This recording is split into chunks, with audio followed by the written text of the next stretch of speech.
आपका स्वागत है और मैं आपके साथ प्रिया बिस्ट। बुलेटिन की शुरुआत करते हैं। केंद्र कृषि एवं ग्रामीण विकास मंत्री शिवराज सिंह चौहान आज देवभूमि के दौरे पर पहुंचे। ऐसे में प्रदेश के मुखिया पुष्कर सिंह धामी ने शासकीय आवास पर मंत्री शिवराज सिंह का स्वागत और अभिनंदन किया। साथ ही सीएम ने मंत्री से मुलाकात कर केंद्रीय योजनाओं को लेकर समीक्षा बैठक भी की।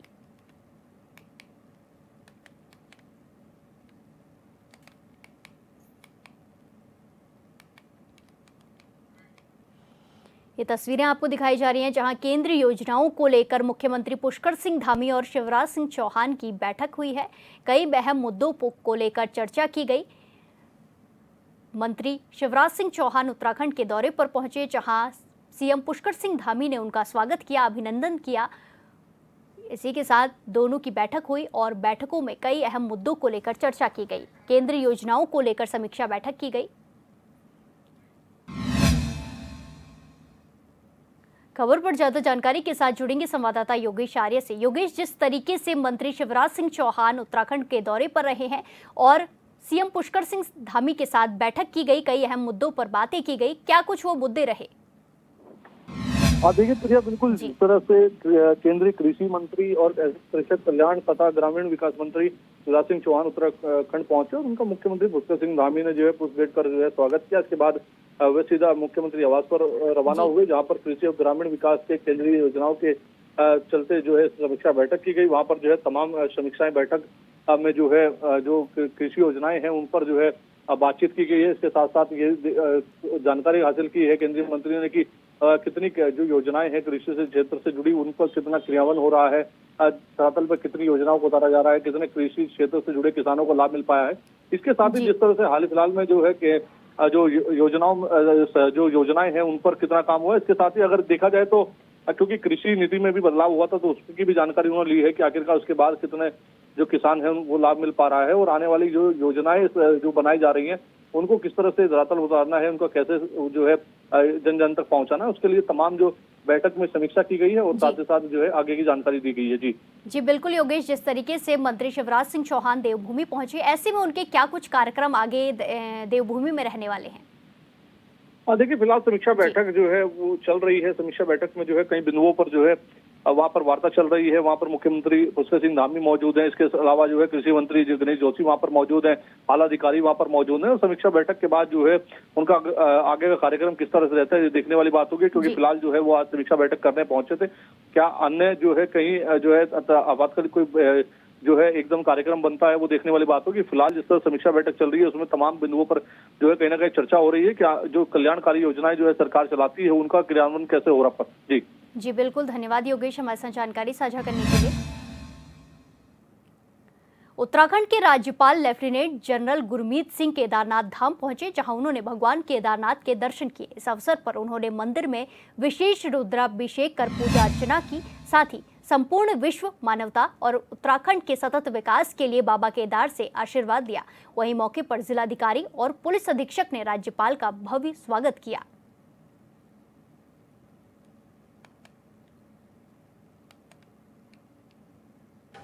आज के दर्शन सचमुच अद्भुत थे।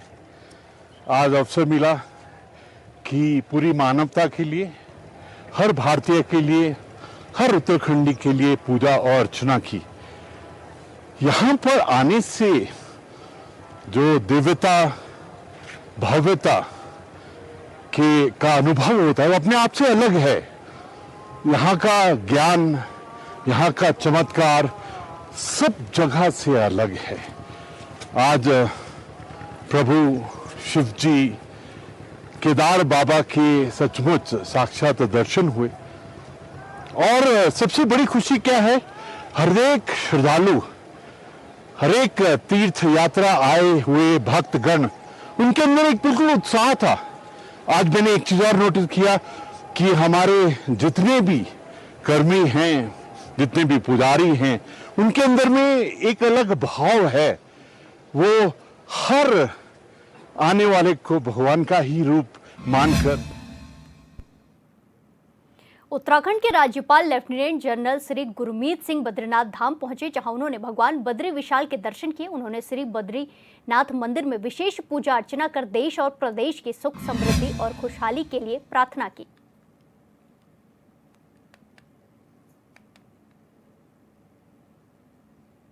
ये तो अत्यंत सौभाग्य है कि जय बद्री विशाल जी के दर्शन हुए हैं। सचमुच यहाँ पर आकर दिव्यता भव्यता का अनुभव होता है। मैं तो एक सैनिक के रूप में पूरा जीवन व्यतीत किया है। हमारे लिए तो जय बद्री विशाल ऐसा साहस, शौर्य और पराक्रम का आशीर्वाद देते हैं। आज मैंने पूरी मानवता के लिए, हर भारतीय के लिए, हर उत्तराखंडी के लिए पूजा की कि सबको समृद्धि, खुशहाली, विकास, प्रगति और उस प्रगति की गति मिले। मैंने पूरे राष्ट्र के लिए, पूरे राष्ट्र की जो भी चुनौतियां हैं, जो भी जंग के मैदान में सामने में आएंगे, जो भी हमारी चुनौतियों में सामने में आएंगे, उनके ऊपर में विजय, विक्ट्री, उनके ऊपर में हर मैदान फतेह के लिए आज जय बद्री विशाल जी का आशीर्वाद लिया है। बद्रीनाथ धाम में लेफ्टिनेंट जनरल गुरमीत सिंह पहुंचे, जहां उन्होंने पूजा अर्चना की। बद्री विशाल के दर्शन राज्यपाल ने किए हैं, जहां पूजा अर्चना की गई है। मंदिर में विशेष पूजा अर्चना की गई। इसी के साथ प्रदेश और देश की सुख समृद्धि की कामना भी की गई। इसी के साथ राज्यपाल ने व्यवस्थाओं का जायजा भी लिया और सराहना भी की है। ये तस्वीरें आपको सीधे बद्रीनाथ धाम से दिखाई जा रही हैं, जहां प्रदेश के राज्यपाल ने बद्रीनाथ धाम के दर्शन किए हैं।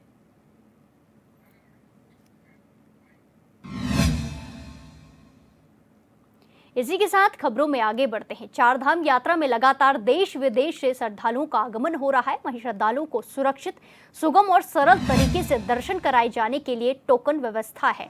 ऐसे में लाइन व्यवस्था के प्रबंधन को लेकर पुलिस बल की तैनाती की गई है, जिसको लेकर श्रद्धालुओं में इस बार की व्यवस्थाओं की जमकर सराहना की गई। उन्होंने कहा कि इससे पहले भी वो चार धाम यात्रा पर आए थे, लेकिन इस बार व्यवस्थाएं अच्छी हैं, चाहे वो साफ सफाई हो, टोकन व्यवस्था हो या फिर चार धाम में नए कॉरिडोर की व्यवस्था हो।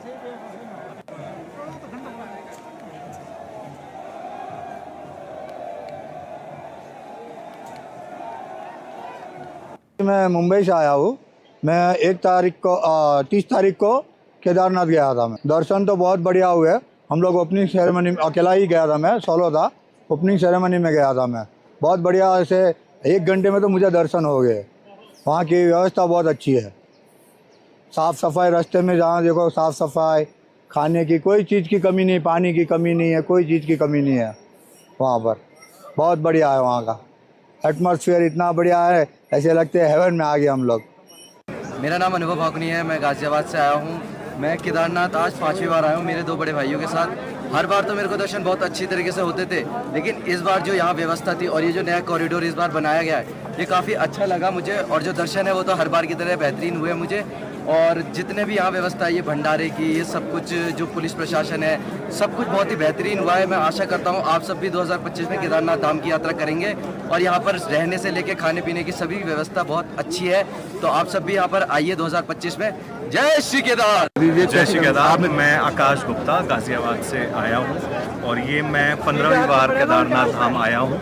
और मैंने इस बार ये पाया कि यहाँ पर साफ़ सफाई और प्रशासन की तरफ से जो सुविधाएं दी जा रही हैं भक्तों को, वो आज तक नहीं दी गई। तो सीएम साहब का मैं बहुत धन्यवाद करना चाहूँगा और यहाँ के लोगों का, जिन्होंने सारी चीज़ों को बहुत अच्छे से मेंटेन कर रखा है। बहुत अच्छा लगा। बाबा के बड़े अच्छे दर्शन हुए। टोकन हम लोगों ने लिया था। सुबह हमको 8 से 9 का टोकन स्लॉट था। बहुत अच्छे दर्शन हुए। जय श्री केदार। मेरा नाम राहुल चौधरी है, मैं गाजियाबाद से आया हूँ। तो मैं फर्स्ट टाइम आया था 3 साल पहले, पर मैं बहुत टाइम बाद आया हूँ, तो मेरा सेकंड टाइम है। तो मतलब पहले आया था और अब आया हूँ ना, काफ़ी डिफरेंस मिला है उस चीज़ में। काफ़ी चीज़ें नई बनी है और काफ़ी चीज़ मतलब सफाई के मामले में भी लेते हैं तो बहुत सफाई है। पिछले साल से तो बहुत कंपेयर करें तो काफ़ी अच्छा मतलब इस बार है। खाने से लेकर ले सकते हैं, टोकन सुविधा बहुत अच्छी करी है इस बार। सिक्योरिटी भी बहुत अच्छी है, मतलब पहले के मुकाबले काफ़ी अच्छी है। तो मैं तो कहूँगा आप भी आइए केदार। आपको मतलब महादेव बुलाएंगे, जो मेरा देख रहे हो सबको बुलाएंगे महादेव, ऐसी कोई बात नहीं है। मैं भी दूसरी बार आया हूँ, महादेव ने बोला तो हर साल आया करूँगा, ओपनिंग क्लोजिंग दोनों में। जय श्री केदार। राजस्थान से आया हूँ मैं, यहाँ 4 धाम यात्रा के लिए आया हूँ और यहाँ केदारनाथ के दर्शन के लिए मुझे पुलिस प्रशासन का और इनका सबका बहुत अच्छा सहयोग रहा है और इनकी जो व्यवस्था है बहुत शानदार है। जय केदारनाथ। 4 तारीख को बाबा केदार के दर्शन करने आया हूँ। यहाँ पर पुलिस प्रशासन बहुत ही अच्छा काम कर रहा है, ना कोई भीड़ भड़ाका ना कुछ और, लाइन में बड़े ही अच्छे से दर्शन हो रहे हैं। जय बाबा।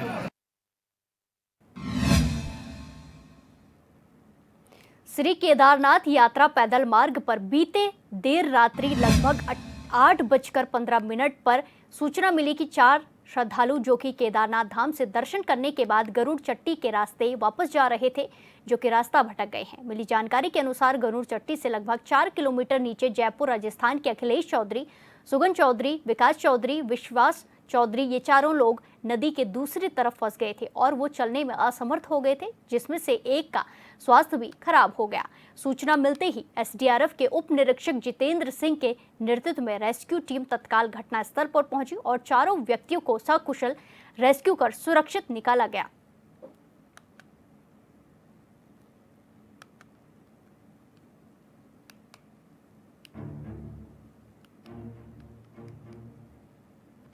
इस टीम ने हमारी बहुत ही ज़्यादा मदद की है और एक बहुत ही भयंकर रास्ते में हम फंस गए थे, जहाँ से हमने निकलने की पूरी उम्मीद छोड़ दी थी कि अब यहाँ से हम निकल सकते हैं। जब ये एसडीआर टीम से हमारा कॉन्टेक्ट हुआ, जब ये हमारे पास आए, तब जाके हमें लगा कि हाँ अब हम जिंदा रह सकते हैं। इन्होंने बहुत ही डेंजर रास्ते से हमें निकाला है। पुल टूटा हुआ था, उसके बाद भी इन्होंने हमें नदी क्रॉस करवाई है। बहुत ही मुश्किल रास्तों से इन्होंने हमें एक सही स्थान पर लाके छोड़ा है। हम 4 लोग हैं सर, ऐसा है, और जयपुर राजस्थान से आए हैं। केदारनाथ को नीचे आ रहे थे गुरुड़ चट्टी वाले रास्ते से, नीचे आके देखा तो ब्रिज टूटा हुआ था। अब वक्त एक छोटे से ब्रेक का, फिर लौटेंगे कुछ खबरों के साथ। बने रहिए हमारे साथ।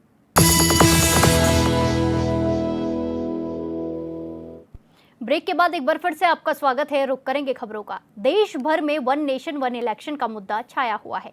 बीजेपी की ओर से तमाम जगहों पर सम्मेलन आयोजित किए जा रहे हैं। बीते दिनों देहरादून में एक राष्ट्र एक चुनाव को लेकर प्रबुद्ध सम्मेलन भी आयोजित किया गया, जिसमें मुख्यमंत्री पुष्कर सिंह धामी समेत कई नेताओं ने अपने विचार रखे। वहीं वन नेशन वन इलेक्शन को लेकर बीजेपी प्रदेश महामंत्री आदित्य कोठारी ने कहा कि बीजेपी उत्तराखंड में इस विषय पर जगह जगह सम्मेलन और संगोष्ठी कर रही है। पीएम मोदी ने वन नेशन वन इलेक्शन के कार्यक्रम को आगे बढ़ाने का संकल्प लिया है और पूर्व राष्ट्रपति रामनाथ कोविंद की अध्यक्षता में बनी कमेटी ने अपनी रिपोर्ट सौंप दी है, जिस पर देश भर में चर्चा चल रही है।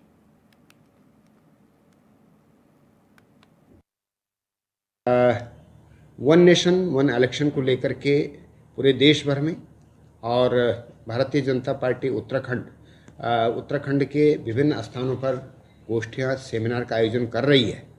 और देश का जो प्रबुद्ध नागरिक है, जिनको देश के प्रति चिंता है, ऐसे सामाजिक राजनीतिक कार्यकर्ताओं के माध्यम से प्रधानमंत्री नरेंद्र मोदी जी को एक समर्थन देने का आजकल कार्यक्रम चल रहा है, जिसके माध्यम से ये आवश्यक है कि अलग अलग समय में चुनाव होने के कारण देश को कितना आर्थिक नुकसान है, कितना विकास उससे बाधित होता है, इस संबंध में एक अवेयरनेस के कार्यक्रम देश भर में इस समय चल रहे हैं।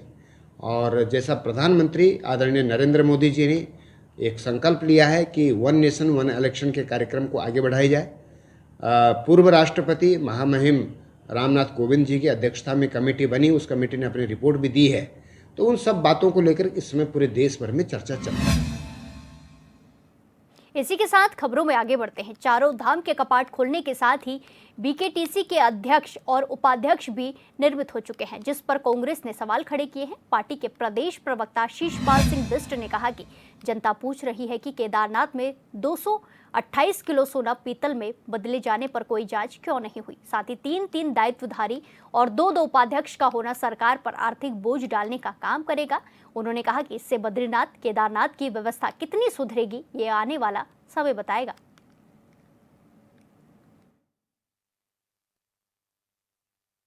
देखिए, बद्रीनाथ केदारनाथ मंदिर समिति में भले ही अध्यक्ष और 2 उपाध्यक्षों की नियुक्ति हो गई हो, लेकिन आम जनता आज भी पूछ रही है कि जो केदारनाथ में 228 किलो सोना पीतल में बदला, जो वहां पर QR कोड के माध्यम से चंदा वसूल किया गया, तमाम जो अनियमितताएं वहां पर देखने के लिए मिली, उसके बारे में आज तक कोई जांच नहीं हुई, जनता को जवाब नहीं मिला है। और अब जो है 3 दायित्वधारी बद्रीनाथ केदारनाथ मंदिर समिति में बना दिए गए हैं। ये तो जो है आर्थिक बोझ जो है टालने का काम सरकार ने किया है। बद्रीनाथ केदारनाथ मंदिर समिति में जो है अध्यक्ष हमेशा से जो है काम करते रहे हैं। दो उपाध्यक्षों का औचित्य समझ में नहीं आ रहा है, लेकिन प्रचंड बहुमत वाली सरकार है, जो चाहे वो निर्णय ले, जितना चाहे जो है सरकारी धन के बंदर बांट करे, कोई रोकने वाला नहीं है। लेकिन बद्रीनाथ केदारनाथ मंदिर समिति की व्यवस्थाएं कितनी सुधरेंगी, ये तो बीजेपी के नए प्रदेश अध्यक्ष की घोषणा अभी तक नहीं हुई है, जिसको लेकर तरह तरह की चर्चाओं से सियासी बाजार गर्म है।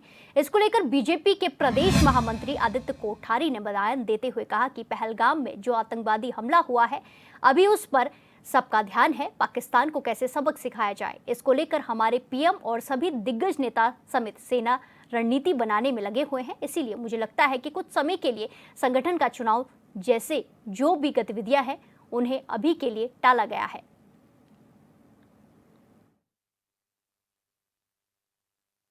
देखिए, जैसा सभी को पता है कि कश्मीर के अंदर पहलगाम में जो 22 अप्रैल को घटना घटी, उसके बाद देश में एक ऐसा माहौल बना और मैं ये मानता हूँ कि हमारे लिए राष्ट्र प्रथम है, नेशन फर्स्ट। तो सबसे पहले राष्ट्र की सुरक्षा, देश की सुरक्षा। तो मुझे लगता है कि केंद्रीय नेतृत्व, भारतीय जनता पार्टी के सभी लोग इस समय इसी बात पर जो है जोर दे रहे हैं, इसी बात पर मंथन कर रहे हैं कि जो आतंकवाद का अड्डा पाकिस्तान है, पाकिस्तान की सेना जो आतंकवादियों को प्रशिक्षण देने का काम करती है, उसको कैसे सबक सिखाया जाए, उन आतंकवाद के अड्डों को कैसे नेस्त नाबूद किया जाए, उनको कैसे ध्वस्त किया जाए। हमारे प्रधानमंत्री जी, हमारे गृह मंत्री जी, हमारे रक्षा मंत्री जी और हमारी सेना इसकी रणनीति बनाने में लगी हुई है। तो मुझे लगता है कि इस समय कुछ समय के लिए संगठन का चुनाव हो या जो भी गतिविधियां हो, प्रमुख गतिविधियां हैं, वो फिलहाल कुछ समय के लिए टली है। और हम भारतीय जनता पार्टी के कार्यकर्ता नहीं बल्कि पूरे देशवासी इस बात को लेकर के आशान्वित हैं कि हमारी केंद्र सरकार आदरणीय नरेंद्र मोदी जी निश्चित रूप से पाकिस्तान को कुछ ऐसा सबक सिखाएंगे कि आतंकवाद की जो जड़ें वहाँ फल फूल रही हैं वो नेस्त नाबूद हों और पाकिस्तान को सबक सिखाएं। इसी के साथ खबरों में आगे बढ़ते हैं। मोदी सरकार के जातिगत जनगणना के फैसले पर कांग्रेस लगातार श्रेय लेते हुए नजर आ रही है, जिस पर कांग्रेस के प्रदेश प्रवक्ता शीशपाल सिंह बिष्ट ने कहा कि प्रदेश में राहुल गांधी द्वारा जातिगत जनगणना का मुद्दा मुख्यता से उठाने से निश्चित तौर पर केंद्र सरकार ने विपक्ष के दबाव में ये फैसला लिया है। उन्होंने कहा कि कांग्रेस पार्टी आम मतदाता तक जातिगत जनगणना की बात पहुंचाएगी, इसलिए केंद्रीय नेतृत्व में पार्टी विधानसभा स्तर पर सम्मेलन और रैलियों को भी आयोजित करेगी।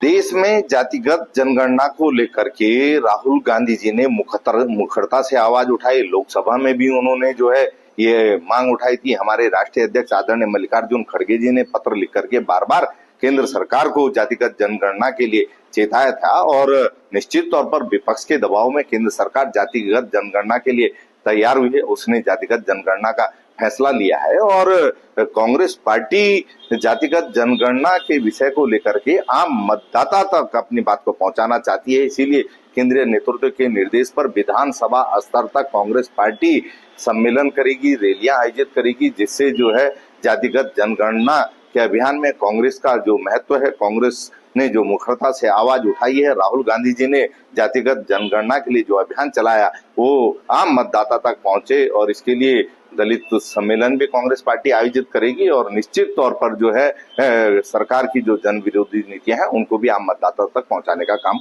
हम करेंगे। ज्योतिर्मठ के शंकराचार्य स्वामी अविमुक्तेश्वरानंद सरस्वती ने कांग्रेस नेता राहुल गांधी को लेकर बड़ा बयान दिया है। उन्होंने कहा कि राहुल गांधी अब हिंदू धर्म का हिस्सा नहीं है। उन्होंने उन्हें हिंदू धर्म से सार्वजनिक रूप से बहिष्कृत करने की घोषणा की है। शंकराचार्य ने कहा कि राहुल गांधी संसद में कहते हैं कि बलात्कारी को बचाने का फॉर्मूला संविधान में नहीं, आपकी किताब यानी कि मनुस्मृति में लिखा हुआ है। वहीं बीजेपी विधायक विनोद चमोली ने शंकराचार्य के इस विरोध को सही ठहराया। उन्होंने कहा कि अगर राहुल गांधी सनातन पर आक्रमण ऐसे ही करेंगे और राम के अस्तित्व को नकारेंगे तो ऐसे फैसले लेना स्वाभाविक है। विनोद चमोली ने कहा कि ऐसा लगता है कि मानो राहुल गांधी एंटी हिंदू एजेंडा चला रहे हैं और वो हिंदू मान्यताओं का अपमान करने में चूकते नहीं हैं।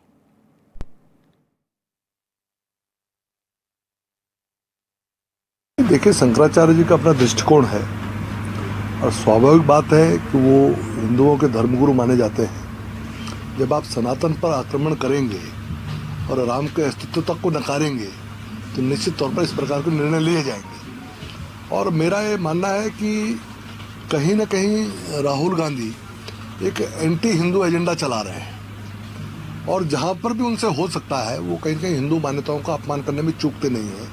इस बार भी उन्होंने ऐसे ही किया है। पहलगाम हिंदू पर्यटकों पर हुए हमले के बाद ऋषिकेश के एम्स में एक डॉक्टर ने मिठाई बांटी, जिससे आक्रोशित बजरंग दल के कार्यकर्ताओं ने एम्स के बाहर जमकर नारेबाजी की और डॉक्टर पर कड़ी से कड़ी कार्रवाई की मांग की है। वहीं इसी के साथ कार्यकर्ताओं ने पूछे जाने पर डॉक्टर ने बताया कि मिठाई ईद की बांटी जा रही थी, जबकि ईद 1 महीने पहले ही जा चुकी थी। कार्यकर्ताओं ने एम्स प्रशासन को चेतावनी दी है कि अगर मामले में कोई कार्रवाई नहीं होती है तो बड़ा आंदोलन किया जाएगा।